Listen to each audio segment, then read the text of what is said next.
அனைவருக்கும் வணக்கம். இன்னைக்கு செப்டம்பர் 23 செவ்வாய்க்கிழமை. சே மோனைத்தொடர். இந்தி கவிஞர், இலக்கியவாதி. நேற்று நம்ம ஏற்கனவே குறிப்பிட்டது போல ராம்தாரி சிங் தினகர் பிறந்த தினம் என்று நவீன இந்தி கவிதை இலக்கியத்தின் முக்கிய தூண்களில் ஒருவராக போற்றப்பட்ட தேசிய கவி ராம்தாரி சிங் தினகர் பிறந்த தினம் என்று பீகார் மாநிலம் பேகுசராய் மாவட்டத்தில் உள்ள ஜிம்ரியா கிராமத்தில் விவசாய குடும்பத்தில் 1908ஆம் ஆண்டு பிறந்தார். 2 வயதாகும் போது தந்தை இறந்தார். குடும்பம் வறுமையில் வாடியதால் சரிவர படிக்க முடியவில்லை. பின்னாளில் இவரது கவிதைகளில் இந்த வறுமை அனுபவங்கள் வெளிப்பட்டன. வரலாறு, அரசியல், தத்துவம் ஆகியவை இவரது விருப்ப பாடங்கள். இக்பால், தாகூர், கீட்ஸ், மில்டன் ஆகியோர் இவரது ஆதர்ச கவிஞர்கள். சமஸ்கிருதம், மைதிலி, பெங்காலி, உருது, ஆங்கில மொழி ஆகிய இலக்கியங்களை பயின்றார். தாகூரின் வங்க மொழி கவிதைகளை இந்தியில் மொழிபெயர்த்தார். பாட்னா பல்கலைக்கழகத்தில் PA பட்டம் பெற்றார். சிறிது காலம் ஆசிரியராக பணிபுரிந்தார். சாத்திர சகோதர் என்ற பத்திரிகையில் இவரது முதல் கவிதை 1925 வெளியானது. விடுதலை போராட்ட இயக்கத்தில் ஆர்வம் கொண்டார். சர்தார் பட்டேல் தலைமையில் பர்தோலியில்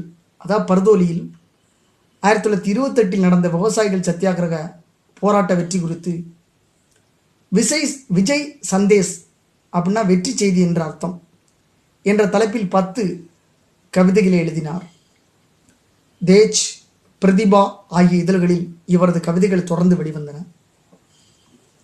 முதல் கவிதை தொகுப்பான ரேணுகா 1935 வெளிவந்த பிறகு மேலும் பிரபலமானார். தனது படைப்புகள் மூலம் விழிப்புணர்வை உண்டாக்கினார்.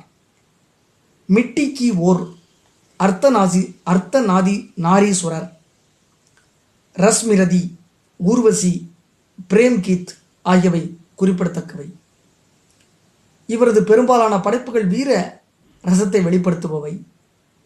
ஆரம்பத்தில் புரட்சி இயக்கத்தை ஆதரித்த இவர் பின்னர் காந்திய கோட்பாடுகளில் ஈடுபாடு கொண்டு மிதவாதியாக மாறினார். என் படைப்புகள், பேச்சுக்கள் இளைஞர்களின் உணர்வுகளை தூண்டுவதால் நான் ஒரு மோசமான காந்தியவாதி என்பார். போர் அழிவை உண்டாக்கக்கூடியது என்று தனது படைப்பான குருசேத்ராவில் கூறியவர் சுதந்திரத்தை காப்பாற்றிக் கொள்ள போர் அவசியம் என்று கூறுகிறார். பீகாரில் 9 ஆண்டுகள் துணை பதிவாளராக பணிபுரிந்தார். பீகார் பல்கலைக்கழகத்தில் இந்தி பேராசிரியராகவும் பகல்பூர் பல்கலைக்கழகத்தில் துணைவேந்தராகவும் பணியாற்றினார். மாநிலங்களவை உறுப்பினராக 3 முறை தேர்ந்தெடுக்கப்பட்டார். இந்திய அரசின் இந்தி மொழி ஆலோசகராகவும் பணியாற்றினார். இவரது சம்ஸ்கிருதி கே சார் அத்தியாய் என்ற நூலுக்கு சாகித்ய அகாடமி விருதும் ஊர்வசி என்ற காவியத்துக்காக பாரதிய ஞானபீட விருதும் கிடைத்தன. பத்மபூஷன் உட்பட பல விருதுகளை பெற்றவர். கவிதை, உரைநடை, மொழிகள், இந்தி வளர்ச்சி என 4 துறைகளில் இவர் ஆற்றிய சேவைக்காக 4 ஞானபீட விருதுகள் வழங்கப்பட வேண்டும் என்று பிரபல கவிஞர் ஹரிவன்ஸ்ராய் பச்சன் புகழ்ந்துள்ளார். புரட்சி கவிஞர், தேசிய கவிஞர் என போற்றப்பட்ட ராம்தாரி சிங் தினகர் 66 வயது 1974 மறைந்தார்.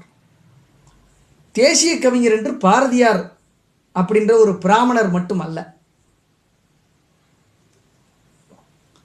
அதாவது சாதிவெறி அயோக்கிய நாய்கள் மட்டுமே தேசிய கவிகள் அல்ல.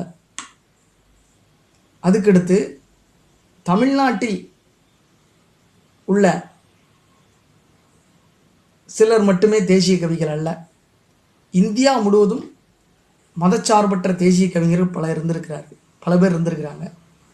பட் இவர் இந்தி கவிஞர், இலக்கியவாதி. இவர் சாதி மதம் வெறி பிடிச்சவரா அப்படின்றது எனக்கு தெரியாது. இருந்த போதிலும் ஒருவர் மட்டுமே தேசிய கவி என்று தமிழர்கள் சில பேரை படிச்சுட்டு நம்பிட்டு இருக்காங்க. அப்படி இருக்கக்கூடாதுன்னு சொல்லி கூறிக்கொண்டு செப்டம்பர் 23 ராம்தாரி சிங் தினகரை சந்தித்த மகிழ்ச்சியோட இந்த நாள் நிறைவு பெறுகிறது. நன்றி, வணக்கம்.